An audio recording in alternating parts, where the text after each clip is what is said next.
Hello, I am ShiderMe, and welcome to my first ever podcast as part of the Pro Baseball Experiences Championship Week, now in its 37th season.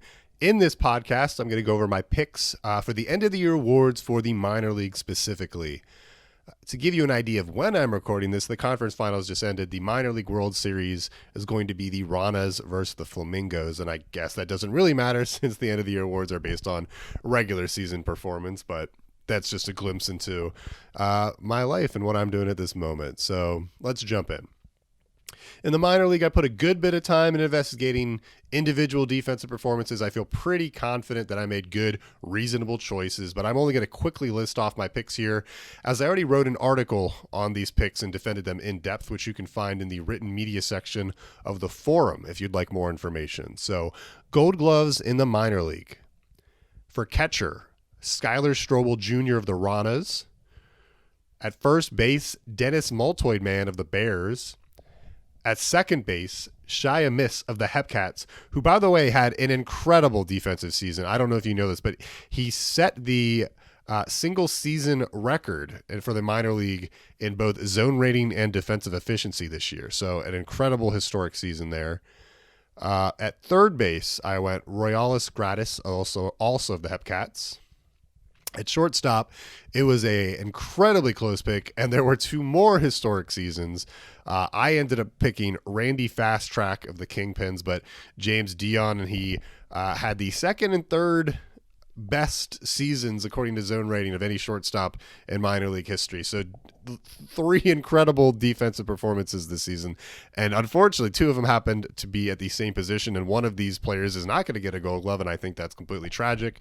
Maybe they do something very clever this year and they do Gold Gloves to recognize that that's just an insane thing to have happen. At left field, I went Doggin Eminem from the Wheelers. At center field, I had Sean S. Shanahan from the Kingpins. And at right field, I had Rutherford Fost of the Ranas. That, in my opinion, that was the ultimately closest race. I mean, maybe it was the shortstop, because that's also an insanely close race. But Rutherford Fost and Jordan Beauchamp Reyes II of the Flamingos had both, I think, very, very good cases for the Gold Glove in right field. To give you an idea sort of how the teams did in the individual awards there in Gold Gloves, that means I handed out 2 to the Ranas, 2 to the Hepcats, 2 to the Kingpins, 1 to the Bears, 1 to the Wheelers, and then 5 teams received 0. It's surprising to me that the Flamingos didn't have, any, as their defense as a team was much better than the Wheelers and the Bears, who both had 1, but I guess individual defensive performance and team performance don't always go hand in hand. A good natural follow-up to Gold Gloves is, of course, Silver Sluggers for the minor league position players. So let's go ahead and get into that. For my evaluations, they weren't as in-depth here as my Gold Glove picks were, but after the fact, now that I've written this whole thing and I did all this research, I can say kind of confidently they didn't need to be. The defensive evaluations were much more difficult to do.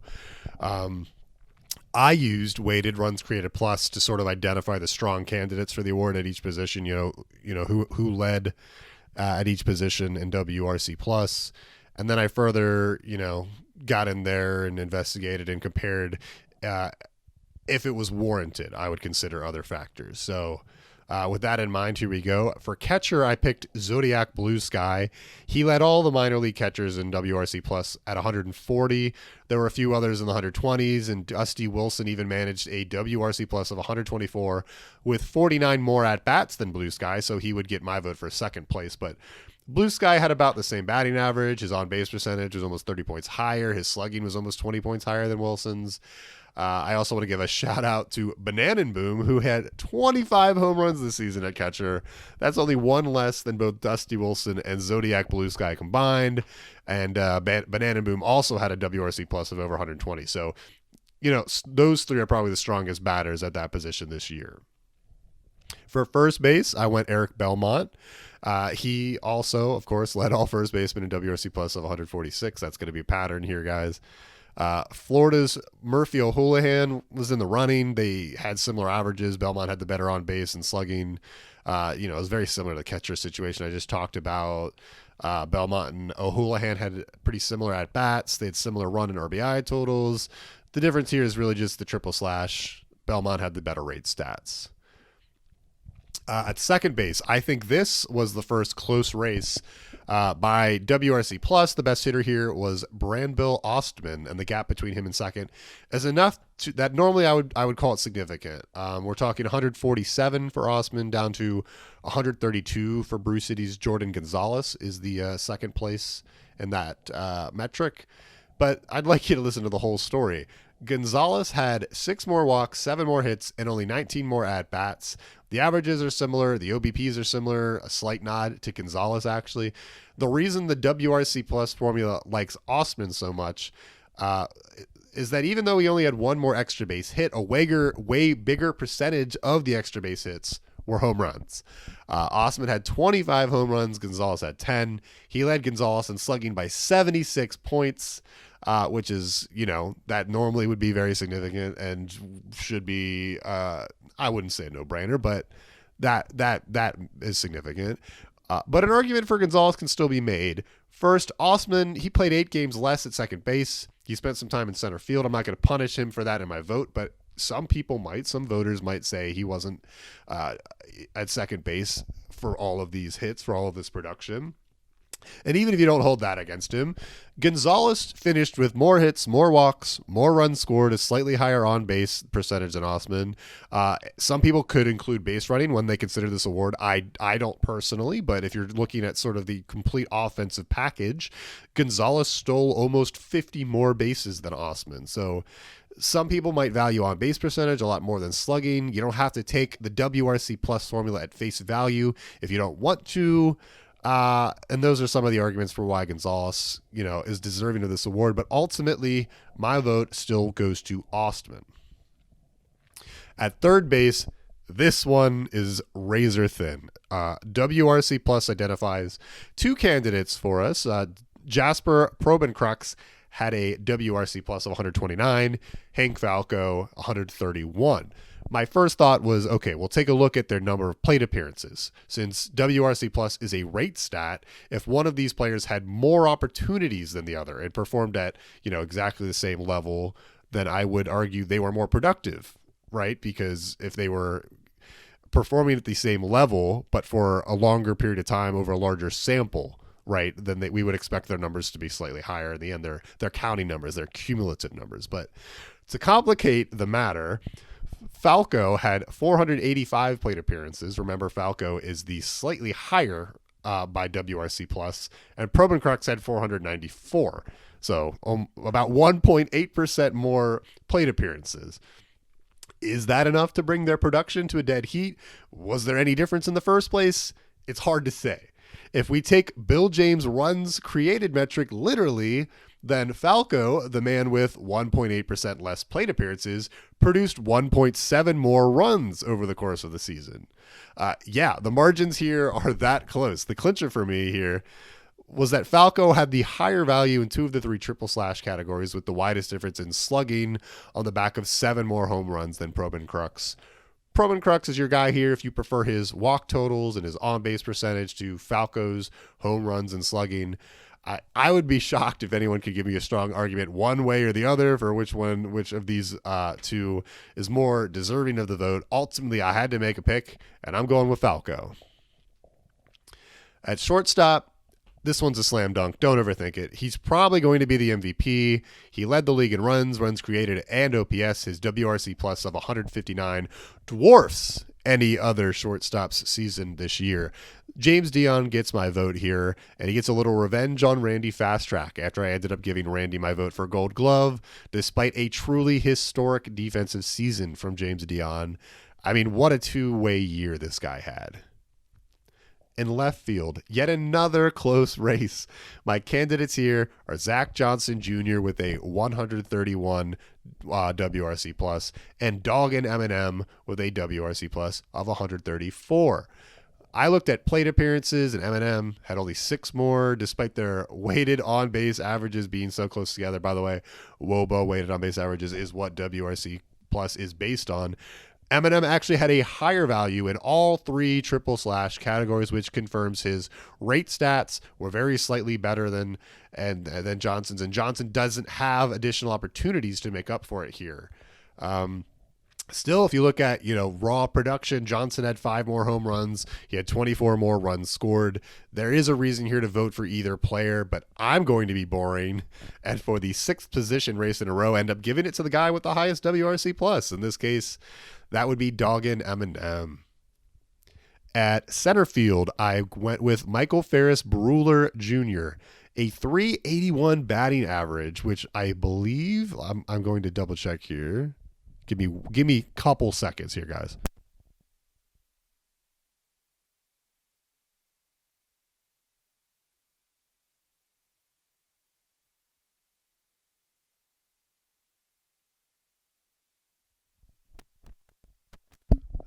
Okay, I'm back, and I have verified that is the highest single season batting average in the history of the minor league. So not only did he win the batting title this year by 25 points, but that's the highest batting average anyone's ever had in the minor league.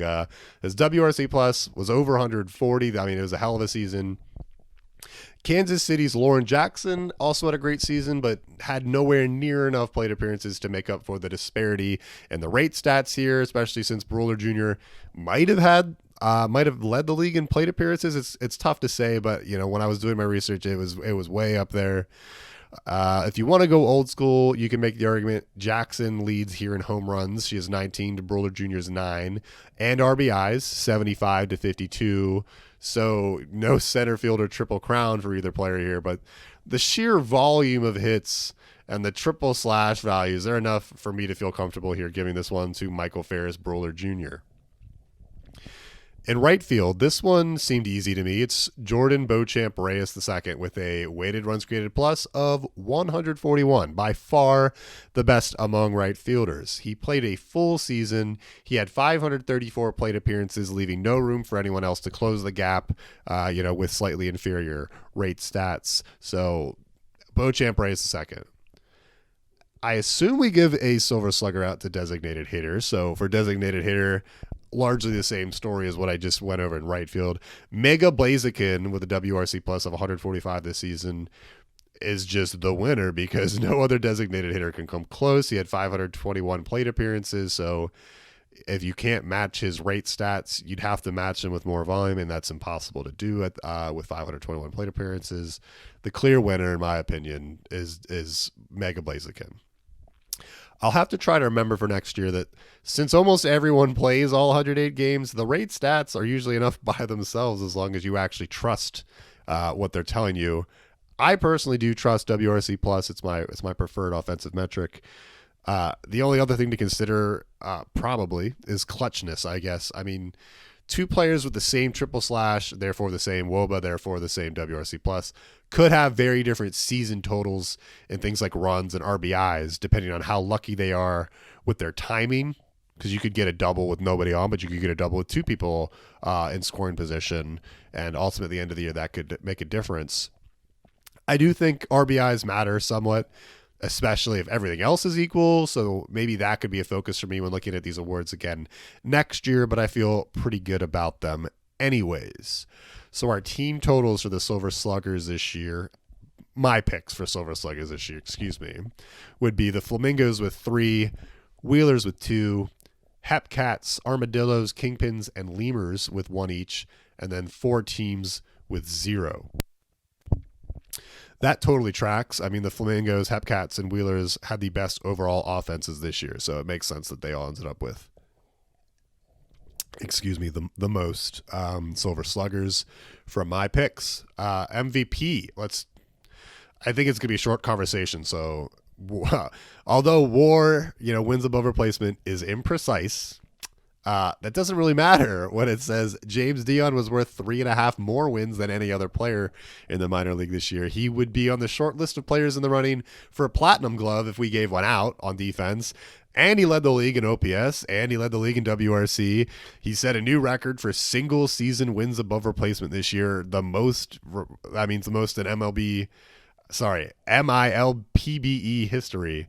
So just give the MVP to James Dion. I'm not saying nobody else deserves any votes, but that he's my pick by far. So we'll move on to Rookie of the Year. My vote here is going to go to Randy Fast Track of the Chicago Kingpins. I have no idea how, but as a rookie, he posted a defensive zone rating of 24.7 this season. I talked about that earlier. That's the second highest mark of any shortstop in minor league history. His defensive efficiency this season was the second highest mark in minor league history. On top of that, he slashed 309, 355, 406 for an OPS plus of 106. So on top of being the most valuable defender in the league this year by some metrics, he was above league average in all three of the triple slash categories. I verified them individually. He's the only rookie I've already given out hardware to in this podcast, and that is sort of sums up the case for Randy Fastrack. Great two-way season.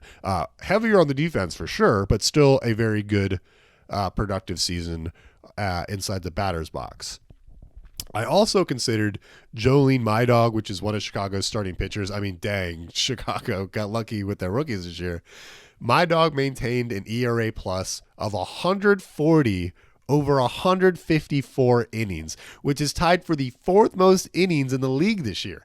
An ERA plus of 140 as a starter and as a rookie is incredible. If you buy into pitching war, My Dog finished with the fifth most in the league, yada, yada, yada, the most of any rookie pitcher. Pitching war is a little suspect. We'll talk about that when we talk about pitcher of the year, but for what that's worth, he had the third lowest whip in the league, tied with the pitcher that I would vote for pitcher of the year, which we're going to get into next. He's top 5 this season among qualified pitchers in opponents' average, opponents' on-base percentage, opponents' slugging percentage, opponents' OPS. My Dog's the only qualified pitcher to appear in the top 5 in both walks per 9 innings and hits allowed per 9 innings. He's probably going to get votes for pitcher of the year as a rookie, and if he does, he deserves them. I just almost convinced myself that he should have it. Instead, they both had incredible seasons. They both play for the same team somehow. But ultimately, Randy Fast Track would get my vote. Excuse me, I'm going to take a sip of water.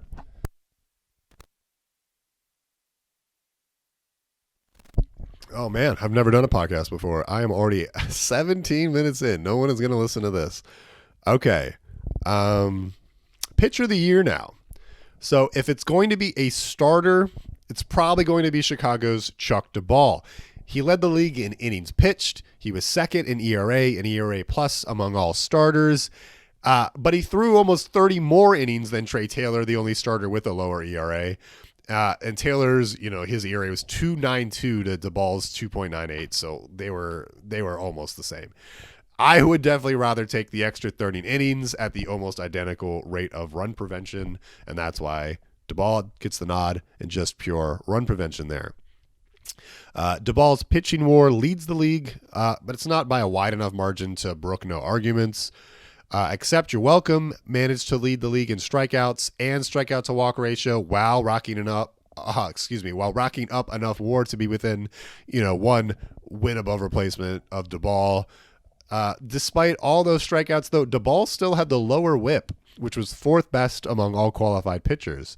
And he had the second best opponent's OPS among all qualified pitchers, first among starters. Just to kind of point out why DeBall is going to get my vote here over Accept You're Welcome.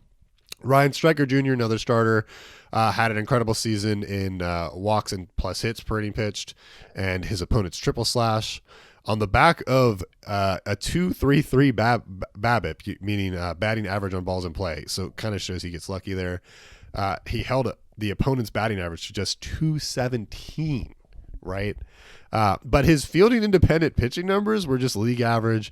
Ryan Stryker Jr. only threw 117 innings. That's why even though he had an incredible season, he's not going to get my vote here. While I was investigating the pitchers on the pitching war leaderboard, I got concerned a little bit with how they might be calculating pitching war. So Cap Space right now is listed as second in the league in pitching war, despite an ERA plus of just 86 this season, meaning 14% less effective than the average pitcher.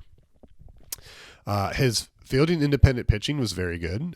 He was third in the league in strikeouts, but his actual production by both ERA and whip wasn't very good at all.